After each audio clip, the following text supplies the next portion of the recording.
Hey folks, how's it going? Chris here from MoDXtra Games and Collectibles. Welcome to my channel. It's time for a collector thought of the day.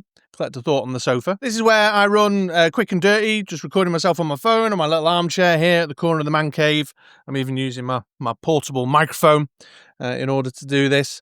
And it's a weird one today. It's a bit of a weird one. I've gathered some thoughts on this already, and I'm interested to gather your thoughts too. And I've got to be honest, I've chewed this one over for about 24 hours now as to whether I was going to record this video. I've sought some thoughts from some regular viewers who I wanted to get input from, because this is a weird one. This is a weird situation. So I've kind of decided to do the video, but talk about the weirdness of the situation rather than the situation itself. So I was at London Comic Con a couple of weekends back. And while at London Comic Con, I was very fortunate to secure some interview time with Lenny Panzica, the design manager on G.I. Joe Classified. Super exciting. I mean, one of the big reasons for me to going down to London Comic Con was to go and take a look at the Hasbro stall. I wanted to go see the Hasbro panel and to, maybe try and get some Lenny time. And thankfully, I was able to get Lenny time on camera. So I was super giddy. It was super fun. It was great to get an interview with Lenny. I recorded it on my phone, brought it home, edited it up and got it posted, and everything was all fine and dandy. I was, in fact, a little self-conscious about the video because, I was having a dad's weekend off, so I'd been having a bit of beers. I was a bit loosey-goosey. I wasn't sure whether some of the questions or insights that I gathered, the questions I asked or the insights I gathered from Lenny were any good. But it was fine, and it was well received, and I'm really grateful to everyone who posted comments or messaged me saying, no, actually, I think you did really well, especially off the cuff. Well done. I enjoyed the interview. So I was really pleased with the piece of work, and that was the end of that. And, as you do, you move on, posted some reviews and carried on with my life. But then yesterday, I got a DM from a viewer, a regular viewer who DMs me quite often, although they have asked me not to mention who they are on this video. And they said, hey man, I think you should check out this video that Viper Island has done the other day. He's robbed your interview. He's nicked your interview from London Comic Con. So naturally, I was like straight over to the video. I know that Viper Island has, created some concern around him in the community before for, some pretty shitty behavior around like taking people's convention interviews. I'm thinking specifically of an event that happened with Troy Kind of Mood, New York Comic Con or San Diego Comic Con, one of the Comic Cons a year or two back and stuff. And that he's done some shady kind of toy tuber drama-y stuff with my man Lawrence over at A Punk with Toys, and I know there was a whole big thing with the POA. Anyway, so I was like straight over to the video. I was like, seriously? I went and had a watch of the video, and while I think it would be fair to say that the video Viper Island has put out a while ago now, it's like over a week ago.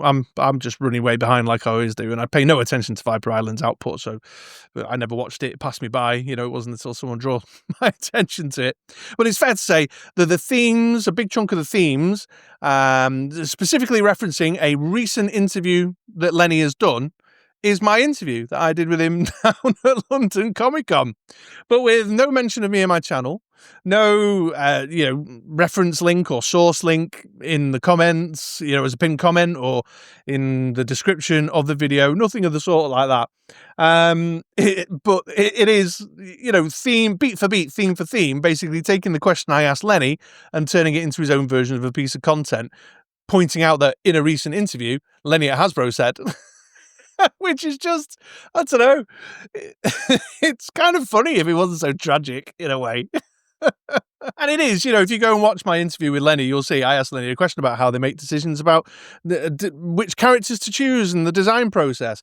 And then in the Viper Island video, there's like, in a recent interview, Lenny said that they start with a real American hero action figures as the starting point, blah, blah. And he's basically just taken Lenny's response to my question and regurgitated it as a piece of content in his own video. Same again with Road Pig. I was asking about the Road Pig book, and I'd asked Lenny about, that's a unique book in the line, and what does that mean, and so on and so forth. And then on the Viper Island video is all, and the Road Pig book, and in a recent interview with Lenny from Hasbro, he said, and do you know what I mean? And Cobra La. And I asked Lenny again about Cobra La. Do you think that's a space you might explore more? And Lenny was like, yeah, it's very fertile ground. It's really interesting. And who knows? Nothing's off the table. We might have a look at that in the future. And lo and behold, in the Viper Island video, there's a whole bit about, and Cobra La.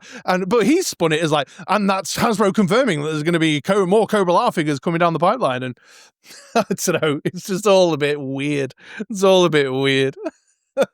But not even. I don't know the guy's name at Viper Island, but not even a pass away comment to say, "Oh, and thanks to Chris from MoDXtra Games and Collectibles for his interview at MCM London Comic Con, where we heard this from," or nothing of that nature. It's so, I don't know. I don't understand the mentality of that. I really don't. I must admit, I was a little bit hotter about it earlier on today, but then I reached out to some of my guys on the Frontline G.I. Joe Discord, which you should all be members of, and they were like, "Man, just leave it alone. You know what I mean? You got a nice little channel there, and it's not that big a deal." And they were right, of course. I was already thinking, like, in terms of like the world of fair use, he's firmly in the fair use space. I do it myself all the time. I read an article on Toy News International or a His Tank post or Chris, Diagnostic 80 over at the Full Force podcast. I see a bit of news from them, and I use that as the ignition point for a piece of content that I want to make and put my own spin on it. And Viper Island has put some of his own spin on it, like the whole Road Pig book thing.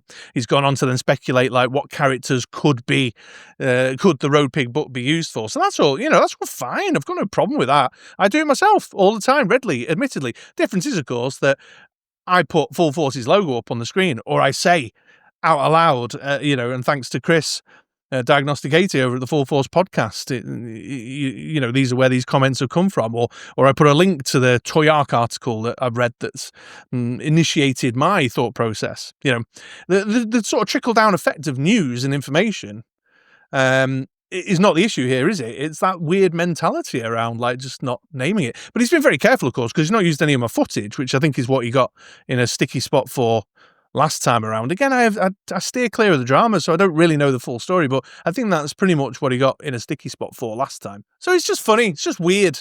You know what I mean? And I'm making this video really to share that kind of strange behind-the-scenes insight into being a toy tuber, because this sort of thing doesn't happen to me very often. But when it does, I'm like, what do you do with that? What do you do with that? And I mean, at the end of the day, it's like, yeah, whatever. It's YouTube. Who gives a shit? Who gives a shit that he's used my interview as the points of reference for some content that he's made himself? And yeah, really, who does give a shit? I did give a shit a bit earlier on today, but through having a sit and a think about it and a reflect about it and having a chat with my dudes over on the Frontline Discord, I was like, yeah, whatever. But I still kind of wanted to say something, because at my own cost, I went down to London Comic Con. His video's got, I don't know, whatever, 10,000 views or something. He gets, literally 10 times, 20 times the amount of views I get. My interview with Lenny, like 800. You know what I mean? But there's no new information that he's offered other than some layers of his own, which aren't really proper layers of his own, because it's not like commentary, which people could have got just by watching the actual interview that I captured with the actual Lenny at Comic-Con. And my interview, in terms of time, if it's about like, getting the information in a quick fix, wasn't even that much longer of a video than the Viper Island one, particularly. And if you like me, I mean, if there's one thing that's aggrieved me the most, I got that DM yesterday. I went away. I've watched a whole Viper Island video, folks. Like beginning to end. I've never done that, ever. I mean, putting aside all the stuff like the, screwing people over in the community and not being a very kind of collegiate community player, I'm more aggrieved, I suppose, about the fact that I've had to end up watching a video beginning to end, because I'm just not into that sort of scandalous, Fox Newsy sort of yellow journalism tone that he takes with his news around G.I. Joe. It's always negative stuff, and clickbaity thumbnails and things, and that's just not my pace, not my style. It may be some other people's pace and their style, and that's fine. That's, you can watch his channel on YouTube and not mine. That's not what I'm saying. But what I'm saying is, I'm probably more aggrieved that I've now ended up watching a full video beginning to end, because I feel negged out and aggravated and tense after watching them with all that shit going on the screen all the time. So it's weird, isn't it? It's funny, like these things that come along. It's no big deal at the end of the day. It's no big deal. He obviously values the views and whatever the ad revenue that he's now generated off that video far more than I do. But then I suppose his channel is much more structured to be his income and his business more than mine is. Mine's just like a kind of hobby that funds itself. So at the end of the day, who gives a shit? I'm not going to be having a restless, sleepless night tonight, all frustrated and angry or anything. I'm kind of laughing about it more. But it's weird. I'm not wrong, am I? It's just like a weird mentality. It's like a strange thing. This whole YouTube thing, when it gets into these spaces, it's like weird. I'm not wrong, am I? It's weird, right? It's weird. And, you know, frankly, I'm putting it out there. I give anybody, right now, anybody permission to, you know, use my Lenny interview if they want, although it's, you know, sort of 2 or 3 weeks ago now. So anyway, thank you for the guys over at the front line. You know, I think you made some fair points. They were like, well, you don't want this drama. You got a nice little channel. You know, Bobby Dubs, my man Bobby Dubs was just like, you know, you don't want to get into that space. That's not what you're all about. And he's right. He said, just be your usual, you know, point it out and just be your usual polite Englishman, which I hope I have been in this video. But yeah, so I suppose really the whole point of this video, there's a long way around to saying it, for reference, folks, for reference. The recent Viper Island video a week or so ago that refers heavily to a recent interview that Lenny at Hasbro had done and informed much of that video's content was taken at the London MCM London Comic Con by me.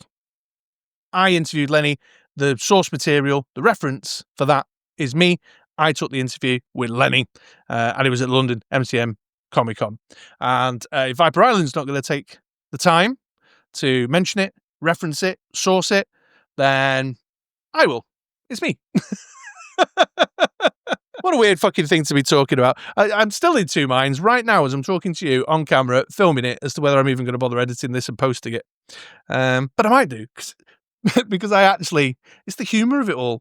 I'm finding it entertaining. I suppose that's the point, isn't it, about this kind of, you know, toy tuber drama thing, is that there's that hint of scandal, you know, that hint of juicy scandal around it all. But it's not that much of a juicy scandal. Don't anyone blow this out of proportion. He's not used my footage. His usage of the content of the interview, I believe, is firmly in fair use, and that he has, you know, added commentary or reported on it fairly as a kind of news, I put in inverted commas, a news outlet. That's all fine. It's just more about the, you know, the weirdness of being the person that's happened to, because that sort of thing doesn't really happen to me, you know. Well, all right then, folks, there we go. Weird thought of the day there. Maybe this footage will see the light today, maybe not. I'll make my mind up in a minute. I might just do it and get it done and see what happens. But yeah, that's it. I'm doing that thing where I fizzle out again and I run out of things to say. So thanks for watching. Very pleased to have had you here. If you enjoyed this video today, then think about coming back around for another video again sometime soon. But all that remains to say is have yourselves a great day, have yourselves a great night, and I'll catch you next time. All right, take it easy, folks.